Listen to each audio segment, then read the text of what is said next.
जी बिस्मिल्लाहिर्रहमानिर्रहीम, अस्सलामु अलैकुम वरहमतुल्लाहि वबरकातुहू। मेरा नाम है जी डॉक्टर मोहम्मद मुज़म्मिल हसन। एक नए सेशन के साथ जी आपकी खिदमत में हाज़िर हैं। आज बात करेंगे कि गायें फिर क्यों रही हैं, रिपीट क्यों हो रही हैं।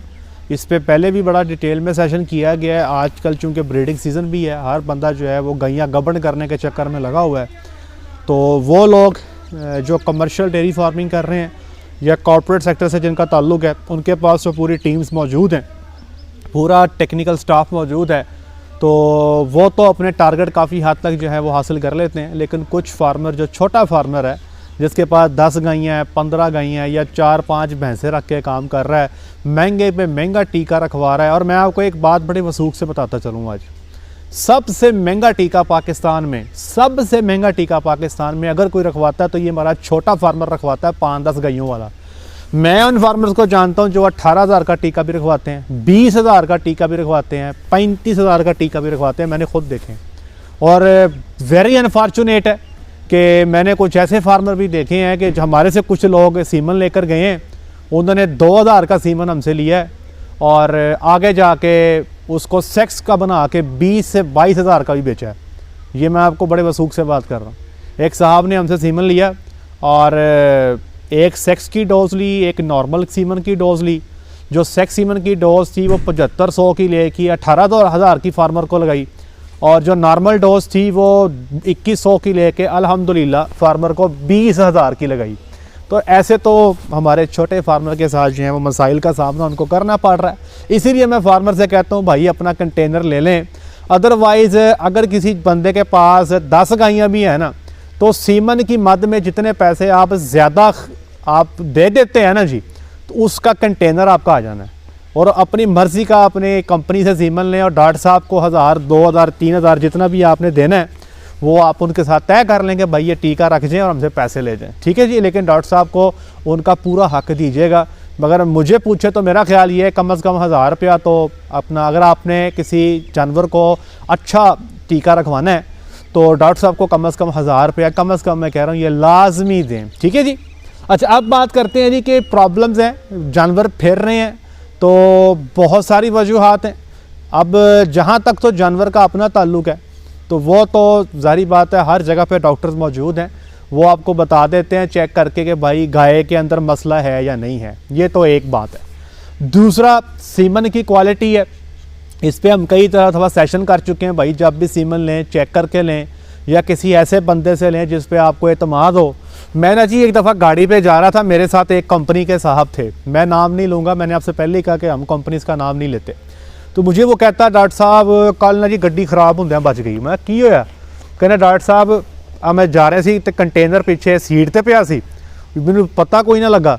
थोड़ा हम आगे गए हैं जनाब तो वो कंटेनर गिर गया, तो ना वो लिक्विड नाइट्रोजन जो थी ना जी, वो जो गैस होती है कंटेनर की, वो पीछे मेरी सीट पे गिर गई, तो मेरी सीट मेरी ख़राब हो गई। अच्छा, उसको सीट की पड़ी हुई थी। मैं कहा यार सीमन था कंटेनर में? हाँ जी था।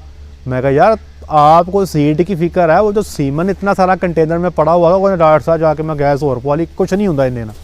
अब ये देखें, आपको नहीं पता कि सीमन जिस पार्टी से आपको आ रहा है उस पार्टी ने उस सीमन पे पूरा चेक एंड बैलेंस रखा है या नहीं रखा। कुछ कंपनी तो जी बहुत अच्छा काम कर रही हैं, उनका पूरा चेक एंड बैलेंस है, ठीक है जी। अब आपने ये देखना है कि जिस कंपनी के साथ आप चल रहे हैं क्या उसका चेक एंड बैलेंस पूरा है, सीमन वो अच्छी तरह उनको हैंडल करते हैं। जब आपके पास आते हैं, आप सीमन को कंटेनर में डाल लें तो हमें तो तभी पता लग जाता है कि भाई इनको हैंडलिंग करनी आती या नहीं आती। तो किस्सा मुख्तसर, जानवर का मसला आपके डॉक्टर बता देंगे, सीमन का मसला आपने हल कर लेना है, अच्छी कंपनी से लें या चेक करवा के रिपोर्ट देख के लें। अब तीसरी चीज़ जो है जो बड़ी इंपॉर्टेंट है वो है जी आपकी खुराक। अब हमारे पास आज भी पाकिस्तान में 90% से ज़्यादा फार्मर वो हैं जो वंडा मार्केट से लेके बनाते हैं।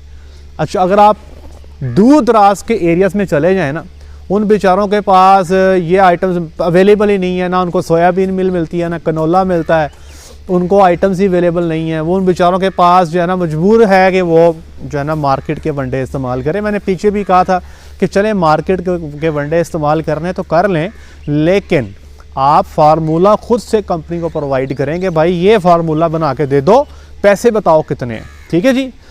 अच्छा, अब आपने करना ये है, आप चाहे अपना वंडा बना के डाल रहे हैं, ठीक है जी, या फिर आप मार्केट से वंडा लेके डाल रहे हैं। अगर आपके जानवर रिपीट हो रहे हैं, वो लोग जिनके जानवर रिपीट नहीं हो रहे, अच्छे से कंसीव हो रहे हैं, ठहरते जा रहे हैं, उनका तो खैर रोला ही नहीं है। लेकिन अगर आपके जानवर ज़्यादा रिपीट हो रहे हैं, सर पकड़ के बैठे हैं, डॉक्टर साहब कहते हैं जी गां ते अंदरों ठीक है, सीमन वाले भाईजान कहते हैं साडा सीमन ठीक है, तो अब करना क्या है? तो एक चीज़ मैं आपको और बता देता हूँ, उस पर थोड़ा वर्क कर लें। नंबर 1, जो भी आप फीड अपने जानवरों को दे रहे हैं, वो चाहे साइलेज की शक्ल में है, वो आप वनडे की शक्ल में दे रहे हैं, उसका आपने टेस्ट करवाना है। अब टेस्ट क्या क्या करवाएंगे? आप लेबॉर्ट्री में भेज दें। एक आपने यूरिया चेक करवाना वनडे का जी, कि वनडे में यूरिया का लेवल कितना है, वनडे में प्रोटीन का लेवल कितना है, 2 चीज़ें हो गई। और वनडे में टॉक्सिन्स चेक करवाने हैं। टॉक्सिन कौन से चेक करवाने हैं? एक को हम कहते हैं डॉन, एक को हम कहते हैं जॉन, DON डॉन और ZON जॉन, डीऑक्सीनिवैलिनोल एंड ज़ेरालिनोल, ये आपने चेक करवाने हैं। इसकी रिपोर्ट आप मेरे साथ शेयर कर दें, हम आपको इस पर गाइड कर देंगे। अब ये चेक कहाँ से करवाने हैं, अब ये भी बड़ा मसला है। आप भाईजान 1-2 लैब्स के नंबर मैं नीचे लिख के दे रहा हूँ स्क्रीन पे, ठीक है जी। एक रावलपिंडी में है, एक लाहौर में है। आप इनको सैंपल भेजें और सैंपल भेजने के बाद ये आपको रिपोर्ट आपको व्हाट्सएप कर देंगे या ईमेल कर देंगे, वो आप हमारे साथ शेयर कर सकते हैं, ठीक है जी। अच्छा, दूसरा काम आपने ये करना है कि आपने एक ना जी ब्लड कलेक्शन करने वाली ट्यूब मिलती है, इतनी सी होती है, मैं स्क्रीन पे चला भी देता हूँ, येलो कैप की होती है, इसको कहते हैं सीरम वैक्यूटेनर। ये आपको किसी भी लैब से मिल जाएगा, ह्यूमन लेबॉर्ट्रीज जो होती है ना, कहीं से भी मिल जाएगा। उसमें आपने जानवर का 3 cc ब्लड जो है वो लेना है। उस ब्लड को लेके आप किसी भी इंसानी लेबॉर्ट्री में चेक करवा लें, या फिर यूएस डायग्नोस्टिक लैब का मैं नीचे नंबर दे रहा हूँ, वहाँ पे चेक करवा लें, या फिर ज़रई यूनिवर्सिटी फैसलाबाद में भी चेक होता है जी। अगर आप यहाँ पे हैं तो पैथोलॉजी डिपार्टमेंट है, इनकी डायग्नोस्टिक लेबॉर्ट्री है, वहाँ पे चेक करवा लें। और इसकी भी आपने मेरे साथ जो है शेयर करना है कि इसकी रिपोर्ट क्या है। थोड़ा सा बता देता हूँ आपको, जो तो रिपोर्ट आपको आएगी ना जी टॉक्सिन्स की, यूरिया की और फीड की, वो मेरे साथ शेयर कर दें, आपको उसके बारे में गाइड कर देंगे। जो रिपोर्ट है ना इसकी ब्लड यूरिया नाइट्रोजन की, इसकी रिपोर्ट 7 से लेके 19 के बीच में होती है, ठीक है जी, 7 से 19 मिलीग्राम पर डेसीलीटर। मैं बीइंग न्यूट्रिशनिस्ट समझता हूँ कि 15-16 हो तो अच्छी है, ठीक है। आपने ब्लड लेना है शाम के टाइम, ये याद रखिएगा। अच्छा, अगर ये 15-16 के बीच में है तो ठीक है। अगर ये 7 से नीचे है, 6 है, 5 है, 4 है, तो समझें कि आपके जानवर को प्रोटीन की कमी है। प्रोटीन की कमी की वजह से भी ब्रीडिंग के इश्यूज आ जाते हैं, जानवर जल्दी हीट में नहीं आते, ठीक है जी, और भी कई सारे प्रॉब्लम हो जाते हैं। अगर ये वैल्यू 18 से ऊपर है, 19 है, 20 है, 21 है, तो आपके जानवर की जो ब्रीडिंग परफॉर्मेंस है ना वो कम होगी। मतलब जो एक जानवर को जिस तरह से ठहरना चाहिए ना, हो सकता है कि वो 2 स्ट्रॉ लेके ठहरे तो वो 3 या 4 स्ट्रॉ ले सकता है। अगर उसकी वैल्यू 25 से 26 से भी ज़्यादा चले गई है तो इनफर्टिलिटी, इंतहा दर्जे की ब्रीडिंग के मसाइल आपको देखने में आएंगे, जानवर ठहरेगा ही नहीं, टीका। मेरे साथ एक बंदे ने रिपोर्ट शेयर की थी अभी कुछ दिन पहले, उनके जानवर का ब्लड यूरिया नाइट्रोजन जो था वो 34 मिलीग्राम पर डेसीलीटर था। वो हिसाब लगा लेंगे, तबाही है, तबाही।